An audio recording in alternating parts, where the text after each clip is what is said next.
Hoje estamos em Números capítulos 26 a 29, e antes de entrar nas perguntas, algumas observações sobre esse texto que estamos vendo hoje, o segundo censo de Israel, no livro de Números. E vou mencionar também, fiquei bastante animado com o número de voluntários hoje. Ninguém vai ter que responder a mais de duas perguntas hoje, e a maioria dos voluntários vai responder apenas uma pergunta para cada pessoa. Então, isso é muito bom ver o envolvimento cada vez maior nos nossos estudos. Então, vamos lá para algumas observações sobre o texto que estamos vendo aqui hoje. Sabemos que o livro é chamado de Números, pelo menos é o nome comum em nossas Bíblias, de Números, por causa dessas contagens feitas duas vezes no livro, contando toda a nação, todo o povo, os homens, nas tribos. Já estudamos sobre o primeiro censo, que foi feito logo depois da saída do Egito, que deu 603.550 homens de idade suficiente para sair à guerra. E hoje nós vamos ver, quase 40 anos depois, a segunda contagem feita. Desta vez também pensando nas guerras, porque, como naquela época, eles esperavam entrar logo na terra, invadir Canaã e já precisavam saber de soldados. Agora, de fato, eles vão invadir, vão conquistar a terra e precisam saber quantos soldados cada tribo pode mandar para essas batalhas. E depois de terminar as batalhas, mais ou menos 6 anos depois do texto que estamos estudando hoje, vai ter a distribuição do território da terra de Canaã para as tribos. E é uma coisa feita de forma proporcional. E só uma dica: não olhe no mapa imaginando que vai ser proporcional em termos do espaço numa folha de papel. Com certeza, Deus considerou também a fertilidade, as regiões diferentes da terra nessas divisões que foram feitas. Mas por dois motivos agora, a necessidade de um novo censo. Quantos guerreiros tem e como vai dividir a terra depois de tomar posse da terra de Canaã. Então, por esses motivos, que nós temos hoje é o foco nessa questão do censo. E vamos lá para as perguntas. A primeira pergunta da noite tem várias partes aqui, Bruno. Vamos lá com essa tabela, vamos fazer linha por linha. E eu pedi para preencher aqui com o número de homens no primeiro censo, o número no segundo censo e a diferença para mais ou para menos nessas duas contagens. Então já coloquei Ruben aqui, uma diferença de 2.770. Agora a tribo de Simeão, Bruno. 59.300.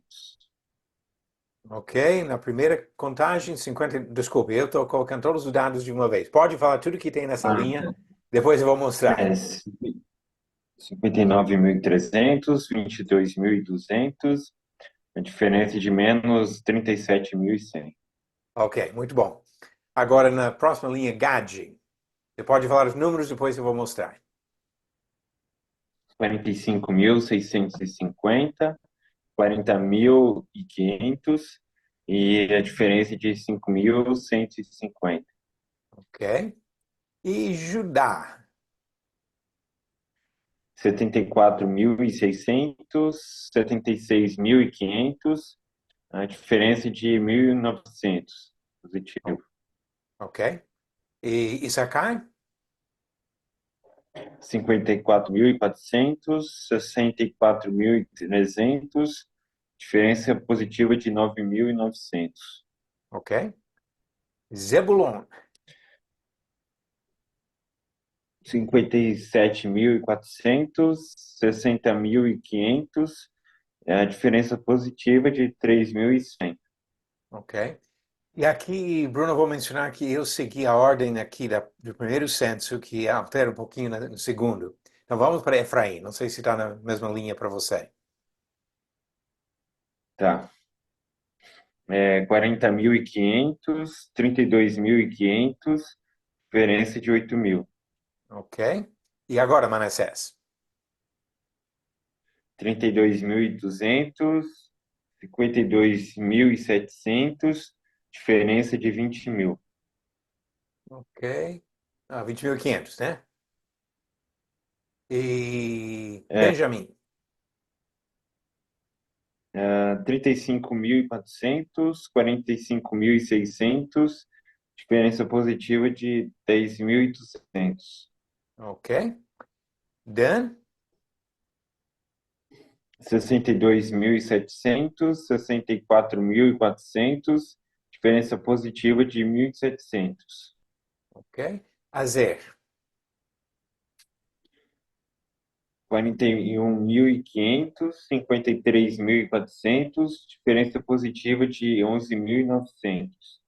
Ok. E Naftali? 53.400, 45.400, diferença negativa de 8.000. E a diferença, o segundo censo total e a diferença que deu entre o primeiro e o segundo? Segundo o censo, é 601.730 e a diferença foi de 1.820. Ok. Depois nós vamos ter uma pergunta sobre o fato geral de como ficou em termos de comparação dos números aqui, do primeiro para o segundo. Mas eu gostaria de fazer algumas pequenas observações, olhando especialmente nessa coluna do segundo censo aqui. Podemos olhar aqui e observar que a maior tribo de todas é Judá. E Judá, com 76 mil e poucos, tem mais do que qualquer outra tribo do povo de Israel. Segunda coisa que eu acho interessante é observar que Simeão perdeu muito. Simeão perdeu quase 2/3 da sua população durante esses 40 anos. Não temos explicação dada do porquê, mas é uma coisa gritante aqui. Inclusive, nós vamos observar ao longo da história que Simeão acaba sendo basicamente absorvido por Judá em termos de território, que fica no sul do país, o seu território, e a linha de separação entre Simeão e Judá fica meio embaçada, que praticamente se absorve em Judá. E sabemos que algumas gerações depois vai ser essa separação. Judá, Simeão, provavelmente parte de Benjamim, pelo menos no Reino do Sul, e as outras tribos mais para o Reino do Norte. Então, algumas das coisas que observamos aqui de diferenças. De crescimento, Manassés cresceu mais do que qualquer outra tribo, e lembramos que Manassés acaba dividindo nos dois lados do Rio Jordão. Quando faz a divisão depois, a metade de Manassés fica na região de Bazan, que seria o lado leste do Rio Jordão, perto do Mar da Galileia. E o resto fica do outro lado, junto com as outras tribos. Então, por isso que falamos de 2,5 tribos que ficaram na Transjordânia, Ruben, Gade e a metade da tribo de Manassés, e outra metade de Manassés, junto com as outras tribos, fica do lado oeste, olhando no mapa, o lado esquerdo, quando você olha para o mapa de Israel. Outra coisa para observar é sobre Dan. Dan, com 64.400, está em segundo lugar de tamanho de tribos agora.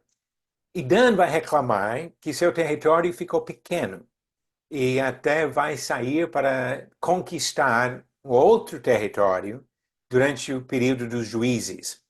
E isso também faz parte da história que nós vamos ver daqui a pouco. Ok, essas em termos de observações gerais sobre o que temos aqui nessa contagem que foi feita das várias tribos. Léo, pergunta número 2. Como mudou o número total dos levitas? Então, no primeiro Tá, tinha quantos? 22 mil. Segundo o censo, 23 mil e a alteração foi de mais mil. Ok, deixa eu mostrar aqui os mesmos números. Então, 22 mil para 23 mil, uma diferença de 1.000 a mais no segundo censo. Lembrando que os levitas ficaram no lugar dos primogênitos das outras tribos. Isso é uma troca que foi feita depois daquela primeira vez. Ok, isso foi a pergunta 2. Vamos para a pergunta número 3, já entrando no capítulo 27. Pergunta número 3, Gersi, explique o caso levantado pelas filhas de Zelofiade e como foi resolvido. As filhas de Zelofeade eram 7 mulheres. Ele não teve filho homens. Zelofeade era da tribo de Manassés, que era o primeiro filho de Josué. E então elas foram no lugar certo. Sabiamente elas agiram de forma ousada também, porque na época a mulher geralmente não tinha muito, não falava muito, né? Não tinha chance.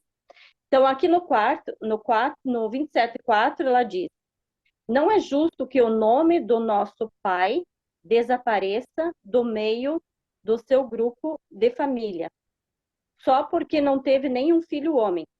Dê uma propriedade para nós entre os parentes do nosso pai. Então, aqui elas também foram sábias em pedir, porque elas pediram para continuar na linhagem delas, junto da família.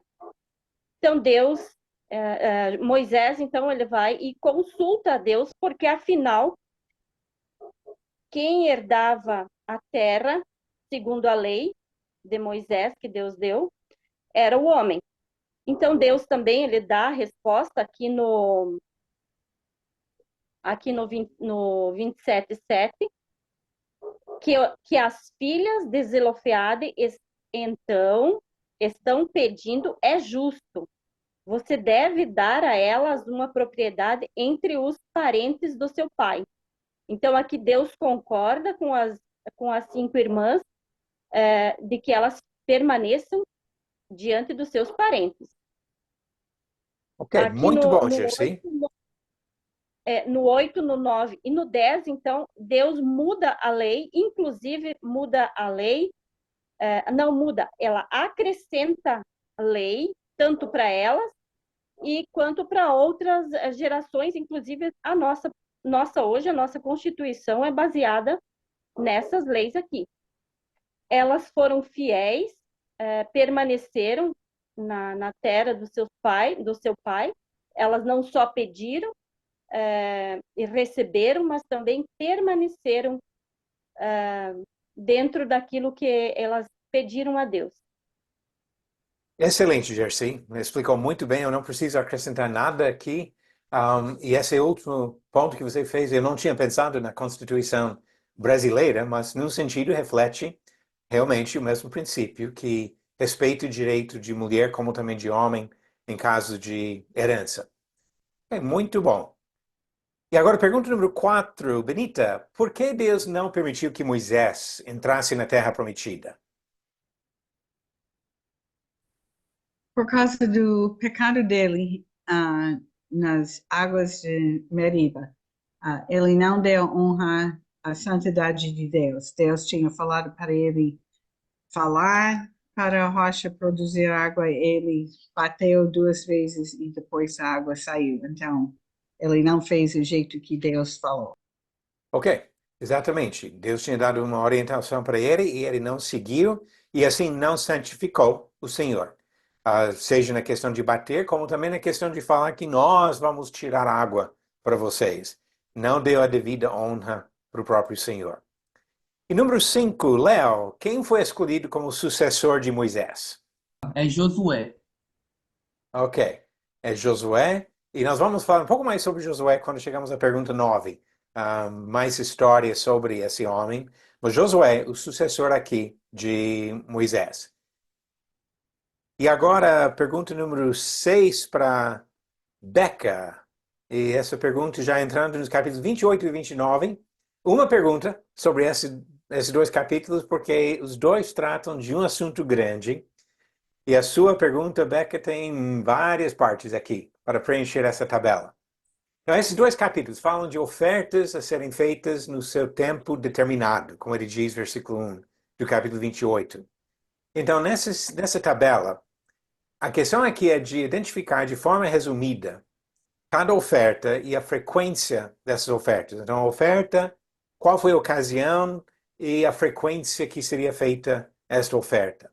Então, vamos lá, linha por linha, Becca, do capítulo 28, versículos 3 a 8. Primeiro, o que ele pediu de oferta. qual ocasião e depois a frequência. Certo.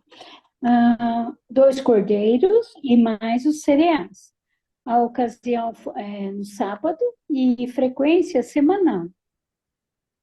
Ok. Você já está pulando para a segunda linha, se não me engano.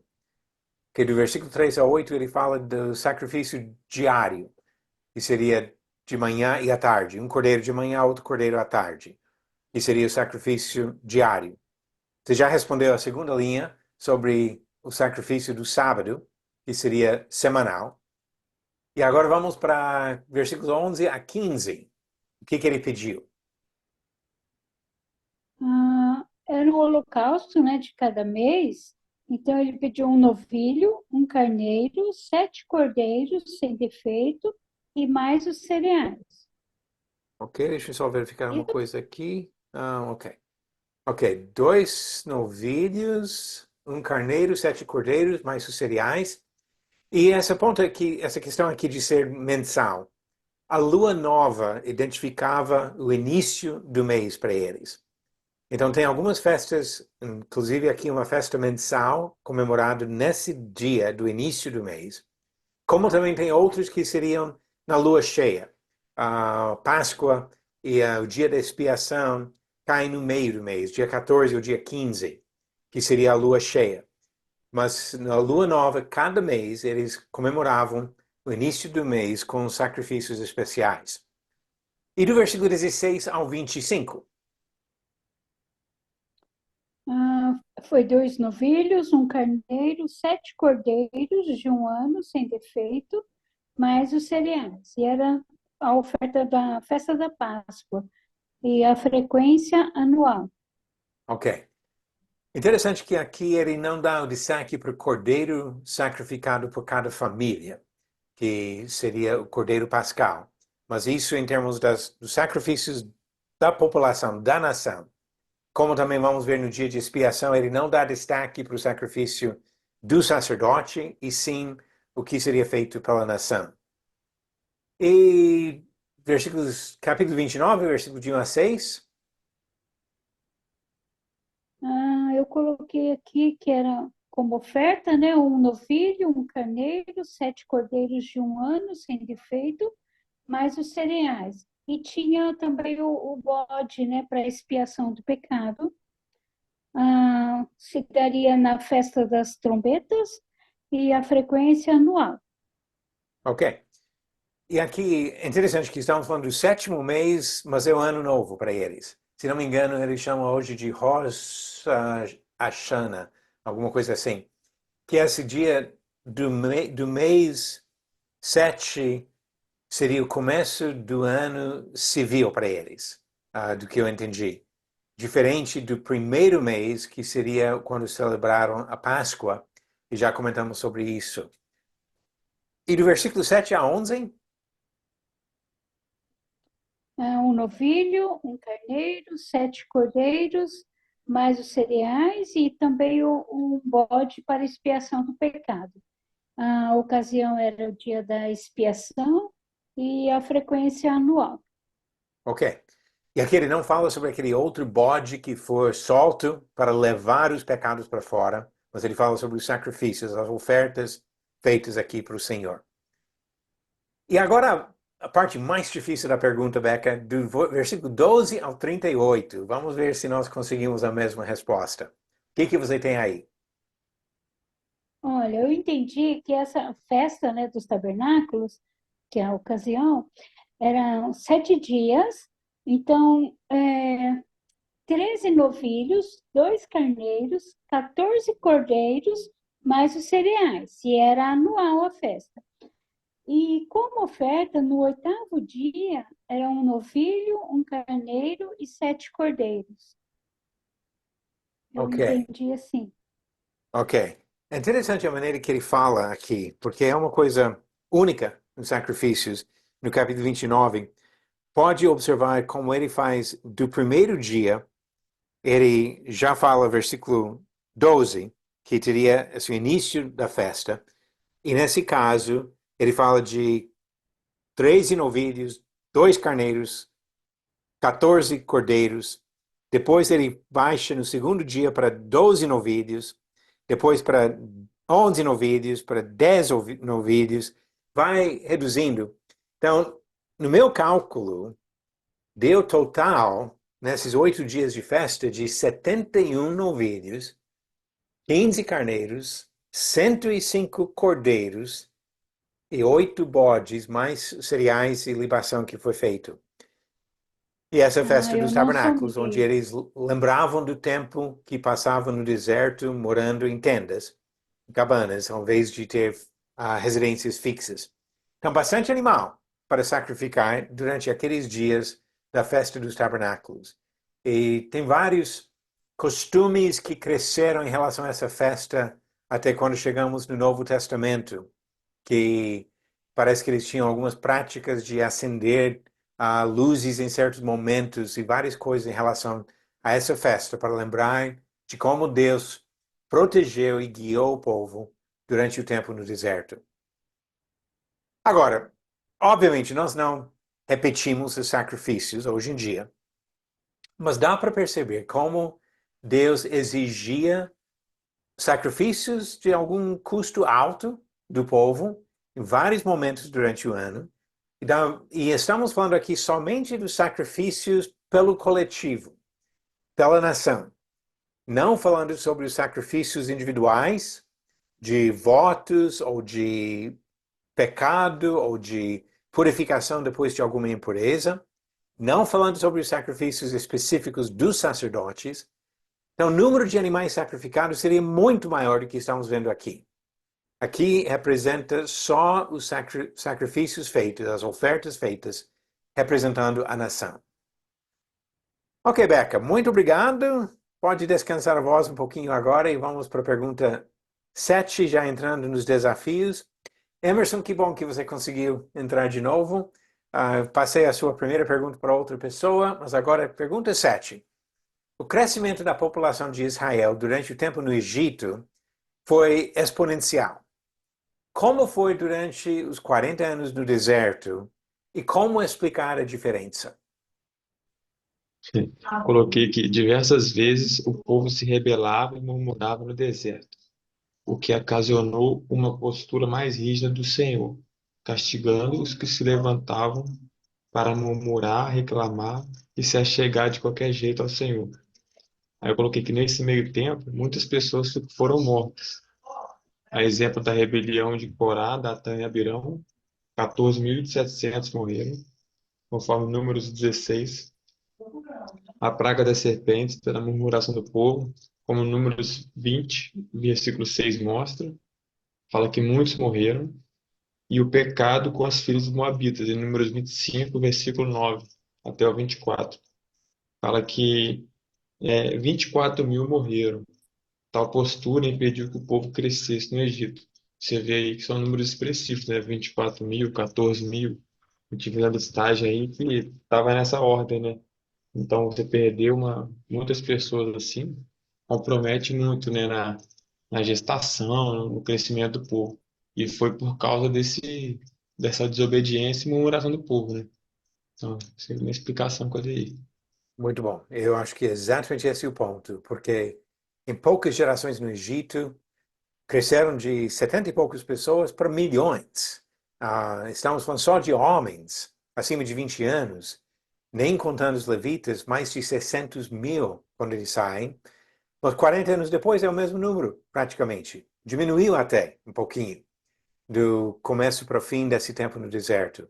E a explicação seria justamente isso, que mostraram a rebeldia contra Deus e por esse motivo aquela geração morreu, não multiplicou tanto, não multiplicou nada, na verdade, porque a nação ficou estagnada no deserto.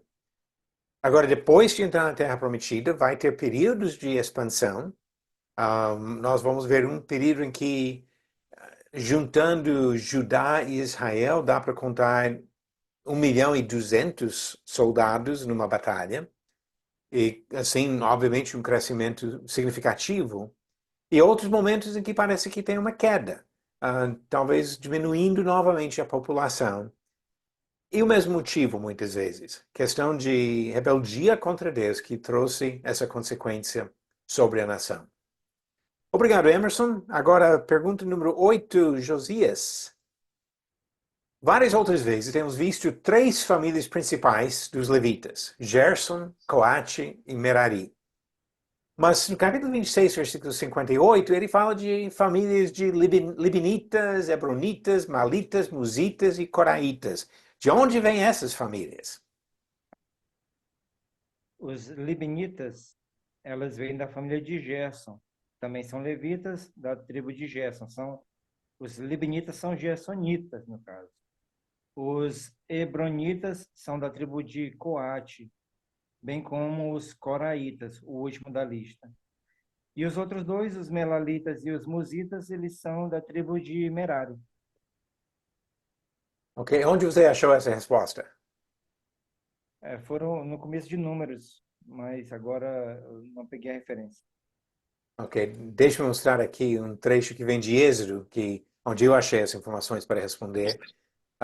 Êxodo capítulo 6, do versículo 16 ao 21, tem esse texto aqui, e só para confirmar tudo que você acabou de falar, os libinitas seriam da família de Gerson. Então temos as três famílias, Gerson, Coate e Merari, mas ele cita algumas subdivisões dessas mesmas famílias. Então, libinitas, como você falou, de Gerson. Agora, hebronitas e coraitas, você falou corretamente de Coate, porque Hebron era um dos filhos de Coate e Corá um dos netos de Coate. Tanto que, lembrando que Anã foi o pai de Moisés e Arão, aquela rebelião de Corá foi primo de Moisés e Arão. Foi filho do tio deles, do tio Isai, que causou esse problema.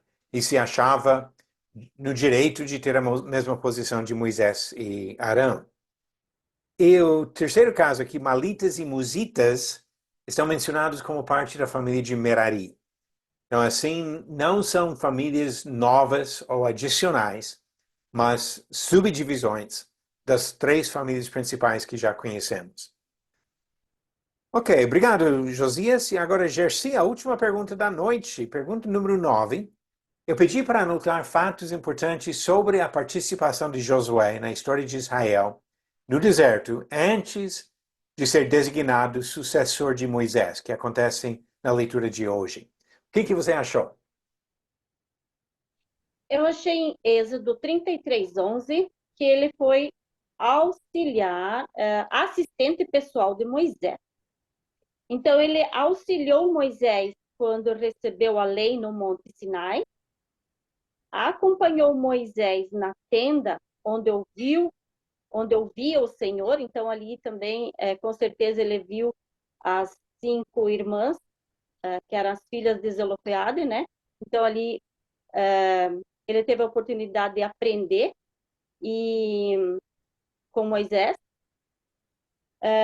Representante da tribo de Efraim como espia e permaneceu firme na certeza na conquista da terra de Canaã. Ok, muito bom. Vou acrescentar só um ponto aqui que a primeira vez que nós Ele foi conhecemos... escolhido como sucessor, Desculpa, pode falar. e ele foi escolhido como sucessor de Moisés. Isso, ok. Encontramos Josué pela primeira vez naquela batalha contra os Amalequitas, logo depois de sair do Egito, onde tiveram que segurar as mãos de Moisés para cima para dar vitória para o povo, mas foi Josué que foi o comandante. Depois, como você falou, ele aparece várias vezes mencionado como servidor de Moisés, auxiliar, que acompanhava Moisés no monte, como você falou, na tenda de encontro, que com certeza seria excelente oportunidade para ele aprender como conduzir a nação. Representava a tribo de Efraim entre os espias e realmente foi fiel, dizendo que podia tomar terra. E por isso que quando chegamos no final da peregrinação, ele é um dos dois daquela geração com permissão de entrar na terra prometida. Então, Josué, uma personagem excelente, um exemplo muito bom para nós, que mostrou realmente a determinação de respeitar e servir ao Senhor ao longo de décadas da vida. Ao longo dos 40 anos, mais o tempo depois de chegar na Terra Prometida.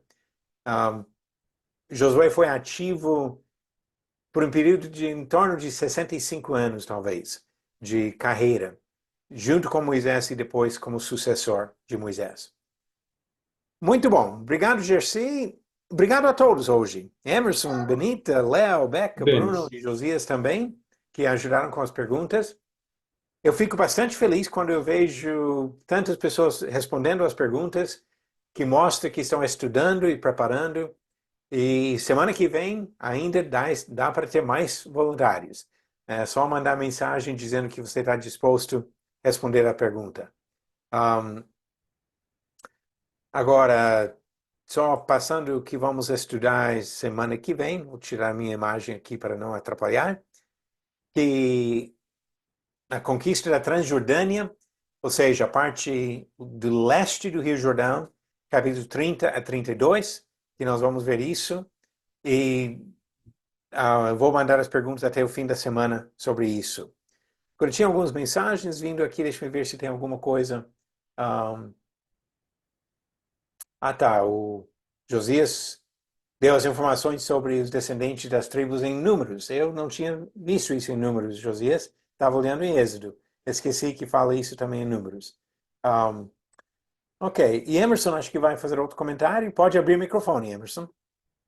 Boa noite a todos mais uma vez. Eu queria só comentar, igual vocês falaram aí, né, sobre Josué. Interessante no capítulo 17, no versículo 9 e 10, né? Moisés designa Josué para escolher homens para a batalha contra os amalequitas. Demonstra a confiança de Moisés em Josué, né? E no verso 10, diz que Josué fez exatamente como Moisés mandou. A gente vê também aí a obediência de Josué, né? Durante a trajetória, né? Fazendo exatamente aquilo que Moisés mandava. Não foi à toa que ele também liderou o povo, né? Deus confiou nele ali, né? E, e tem uma parte desse versículo que fala que Deus pede para Moisés escrever no livro as palavras e para relatar somente aos ouvidos de Josué. Eu creio que nessa parte também é uma forma de Deus fortalecer Josué ali e mostrar que ele podia confiar em Deus, porque Deus sabia o que ele ia enfrentar lá na frente. Achei interessante isso também. Muito interessante isso, sim. E eu estava aqui pensando, Emerson, sobre Josué, e Jersey pesquisou bastante sobre ele também. Não dizendo que ele nunca pecou, mas se não me engano, Josué é um dos poucos personagens de destaque na Bíblia onde não cita nenhum pecado que eu consigo lembrar. Moisés teve seu pecado, Noé teve seu, Abraão teve seu. E assim, geralmente mostra as falhas desses heróis.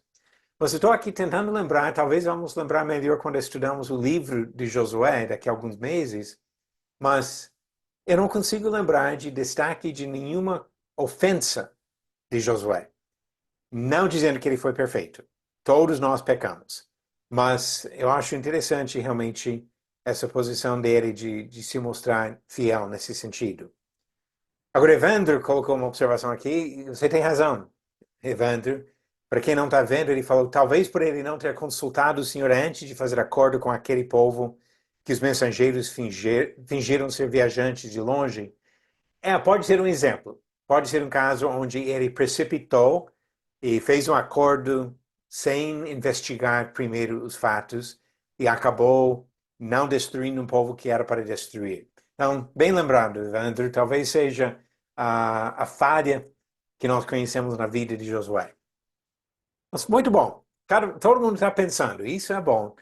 Juntando as informações de conhecimento dos nossos estudos, isso ajuda no nosso crescimento e edificação de todos.